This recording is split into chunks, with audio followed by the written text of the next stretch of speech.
नमस्कार, मैं संजय सनम यूट्यूब के सभी व्यूवर्स का हृदय से अभिवादन करता हूं। व्यूवर्स, अब फिर दरबार की बात, जैसा कि आपने कुछ देर पहले सुना होगा मथुरा से संगीता जी का, और उन्हें सुनने के बाद में लखनऊ से द्विवेदी साहब का फोन हमारे पास आया है। AK द्विवेदी जी हैं जो इस वक्त फोन लाइन पर हमारे साथ जुड़ रहे हैं।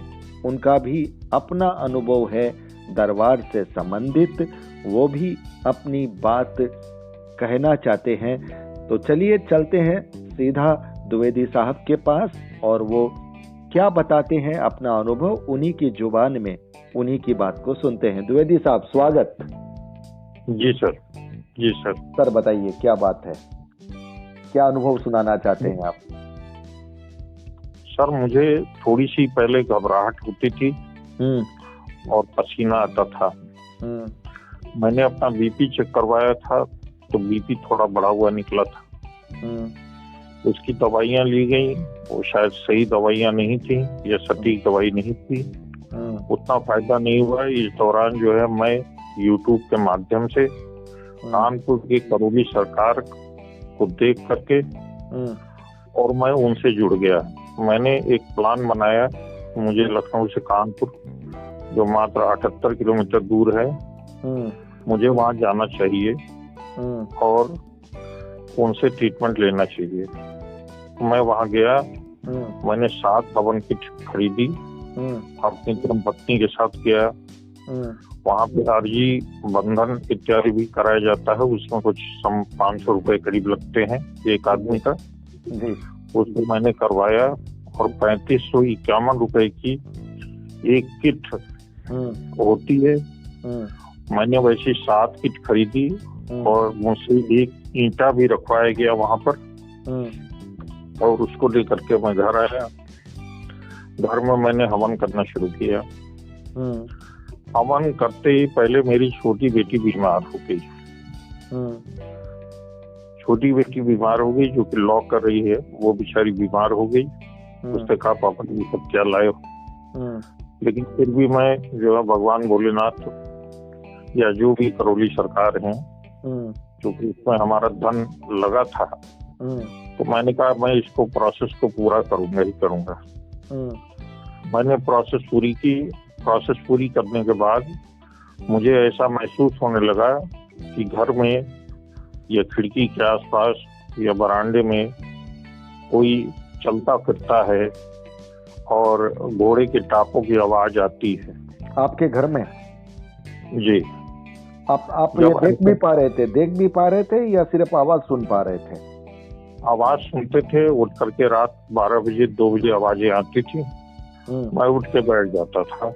जब मुझे कुछ नहीं समझ में आता था तो मैं हनुमान चालीसा का पाठ करने लगता था या अगरबत्ती धूपबत्ती जलाने लगता था।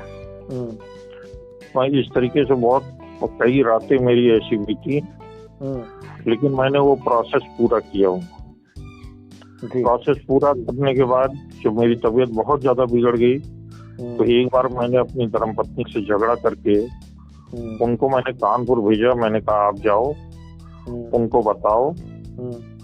वो वहां गई, वहां से एक किट वो और ले आई और उन्होंने कहा कि गुरुजी ने कहा है कि सब हरी हर हो जाएगा, हरी हर हो जाएगा। अच्छा। बहरहाल वो किट लेकर के आई। उन्होंने जो है किट का जैसा यूज होता है वो किया और गले में जो ताबीज वगैरह वो देते हैं वो सब पहनी गई। पूरी प्रोसेस करने के बाद मैं लोगों से बहकी बातें करने लगा। मैं लोगों का नाम गलत लेने लगा। कई बार तो ऐसा हो कि मैं बाथरूम से बगैर कपड़े पहने बाहर निकल आऊं, बाहर आने लगा। इस तरीके की प्रोसेस जब होने लगी तो मैंने तो तत्काल पहले छुट्टी के लिए अप्लाई किया। मैं छुट्टी ले ली। मैं बहुत परेशान हुआ। मैंने यहाँ पर KGMC है, किंग जॉर्ज मेडिकल कॉलेज, यहाँ साइकाट्री विंग में मैंने जो है संपर्क किया। वहाँ भी नहीं समझ में आया तो हमने प्राइवेट साइकाट्रिस्ट डॉक्टर अभिनव पांडे हैं, उनको जो है संपर्क किया। संपर्क करने के बाद उन्होंने मुझे 3 महीने दवाओं पर रखा। आज भी मैं दवाओं पर हूँ और मैं बेटर अपना काम कर रहा हूँ, अपनी ड्यूटीज कर रहा हूँ और साथ में मेरी ब्लड प्रेशर की भी दवा चलती है, लेकिन साइकियाट्री की भी दवा चलती है। और मुझे जो घोड़े के टापों की आवाज सुनाई देती थी वो नहीं सुनाई देती है। पहले लोगों को देख करके मैं डर जाता था। इनका हवन करने के बाद इनके गुरु भी बीच बीच में दिखाई देते थे कि इनके गुरु कभी जो है बल्लम लेके आ रहे हैं, कभी बर्छी लेके आ रहे हैं। तो मैं ये समझता था कि शायद जो है मेरे पितर जो है वो बदमाश हैं, गुरु शायद उनका संहार करने के लिए आ रहे हैं। लेकिन ऐसा कुछ नहीं हुआ।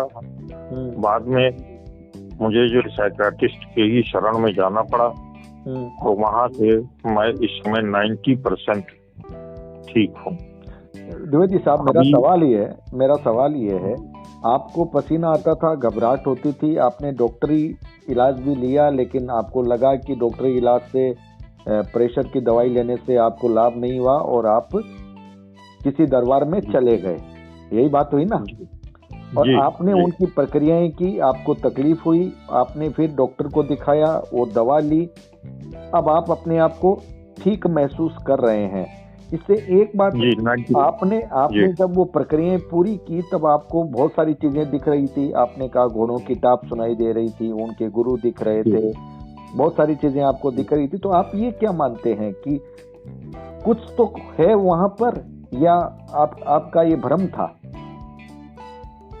आपके मन में ये चीजें? पहली बात तो वहां से कोई जवाब मिलता नहीं है, तो पहले मैंने वहां से कोई जवाब नहीं मिलता है। इसी दौरान जो है बीच में मैंने 2100 रुपए की एक पर्ची भी कटवाई थी वहां जा करके। मैं उनसे मिला भी था 2100 रुपए दे करके। तो आपने अपने सवाल रखे होंगे? नहीं, सवाल करने का मौका ही नहीं दिया, ना मौका देते हैं। उन्होंने छड़ी घुमाई और कहा हरिहर, और उसके बाद जो हटा दिया। उन्होंने कहा इसके बाद कोई आदमी नहीं आएगा। टोकन जितने बटने थे वो बट गए। अच्छा, जो घोड़े के टापों की आवाज सुनाई देती थी वो मैंने ये समझा कि जो मैंने हवन किया है, जिस मकान में हवन किया है, इस मकान में हो सकता है कुछ ऐसी नेगेटिव चीजें रही हो, या कुछ भूत प्रेत रहे हो, या कोई तांत्रिक क्रियाएं रही हो, जिसकी वजह से ये आवाजें हमको सुनाई देती हैं। और जो है समय अनुसार जो है सारे हवन पूरे करने के बाद ये सब कुछ ठीक हो जाएगा। तो मैं इस आशा से लगा रहा, बल्कि मैंने अपनी वाइफ से पूछा तो उन्होंने कहा जो हवन के इस समय 1-2 शेष बची हैं उनको गोमती में जाकर के सहरा दिया जाए, गोमती नदी में। मैंने कहा नहीं, जो है प्रोसेस पूरी करो। प्रोसेस मैंने पूरी किया और उसके बाद जो है मेरी ये स्थिति हुई, इतनी बुरी स्थिति हुई कि मेरी समझ ली कि मेरी जो है मृत्यु नहीं हुई और जो है मेरी जॉब नहीं गई, बस ये समझ लीजिए। मुझे नहीं, मैं आपकी बात को समझ रहा हूँ, लेकिन मेरा सवाल ये है कि जब आप डॉक्टर के पास गए, उनका ट्रीटमेंट ले रहे हैं, अब आप अपने आप को स्वस्थ महसूस कर रहे हैं, तो क्या उनका दिया हुआ ताबीज, उनका दिया हुआ वो जो ईंट यंत्र, वो आपके घर में ही है? जी नहीं, मैंने जो है सब हाथ जोड़ करके और मैंने गोमती नदी में ले जा करके उसको सहरा दिया। अच्छा, आपने वो प्रभावित कर दिया।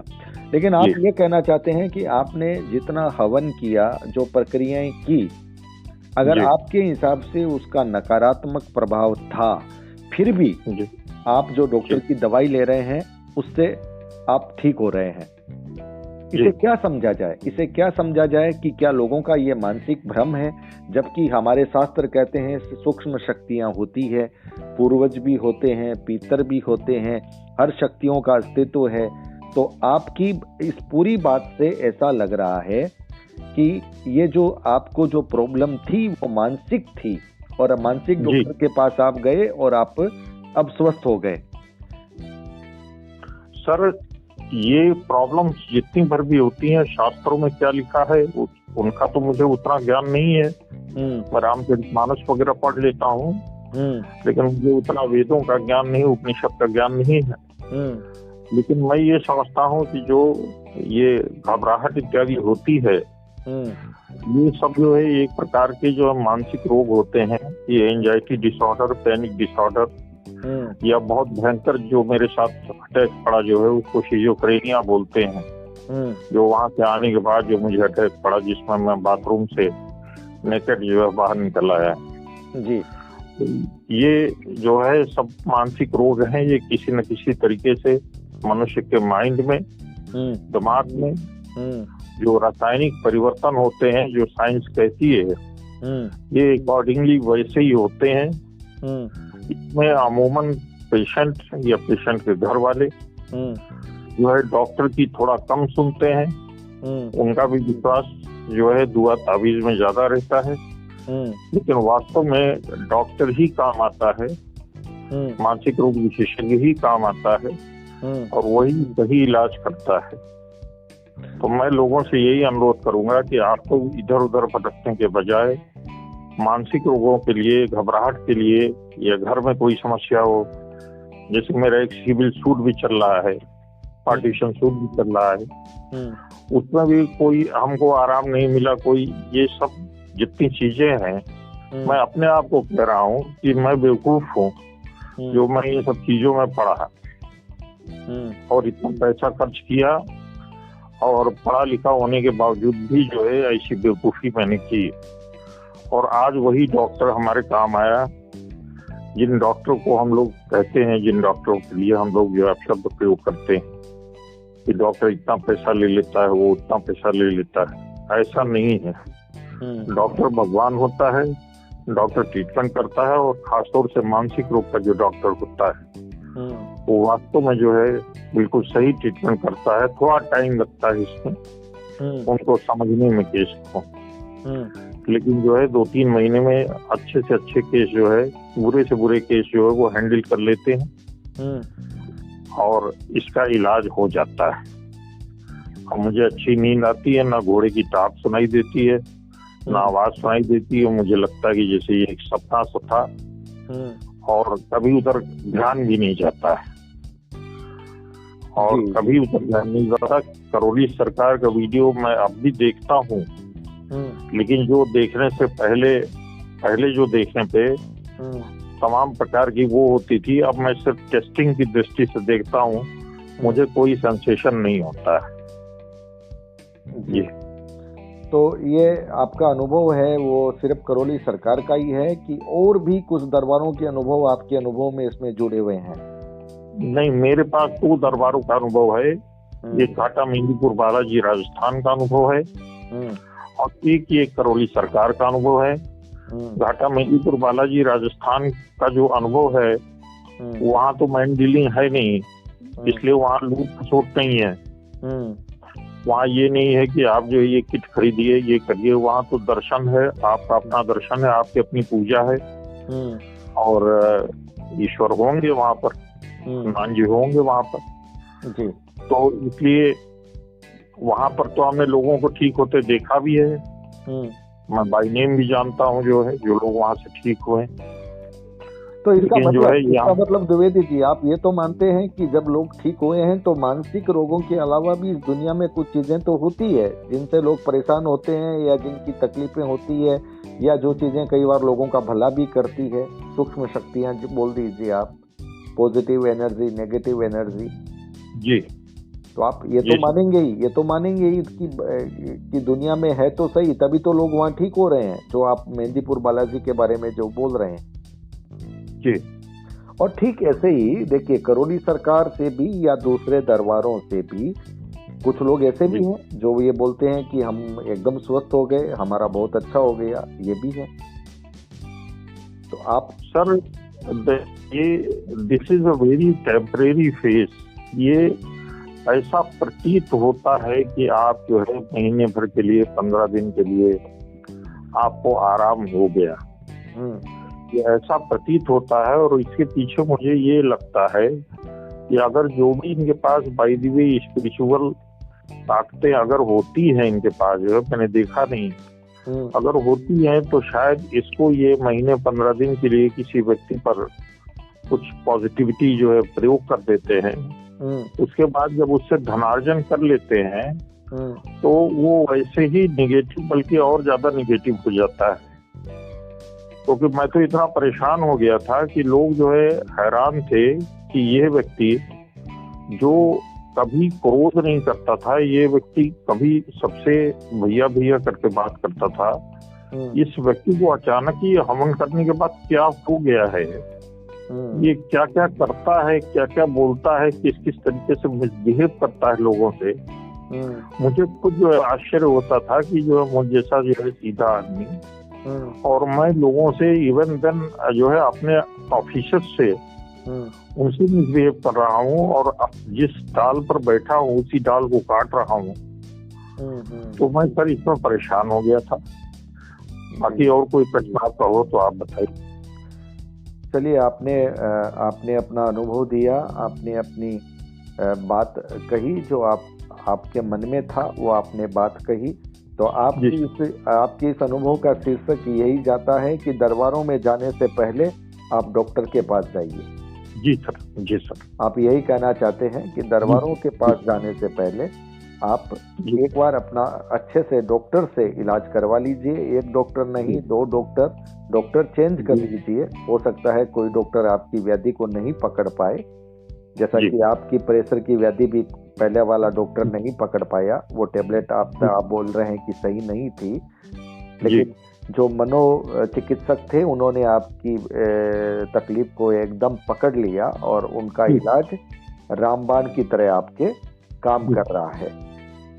जी सर, यही कहना चाहते हैं। और कोई खास बात अगर आपसे छूट गई हो तो आप बोल सकते हैं। नहीं सर, जो है सब ठीक है sir. Now I am very happy sir. Okay. और लगता है कि मैं कहीं फंस गया था और कहीं से निकल आया। I am very happy. जी जी जी जी, with my family and with my doctor. चलिए द्विवेदी साहब, हम आपके लिए शुभ मंगल कामनाएं करते हैं। सभी स्वस्थ रहें, सभी खुश रहें, ईश्वर सबको समृद्ध खुश रखे, सभी परिवार खुश रहें। आपकी भावना लोगों तक चली जाएगी। आप हमसे जुड़े, इसके लिए बहुत बहुत आभार। नमस्कार sir. So kind of you sir. Thank you sir. So kind of you.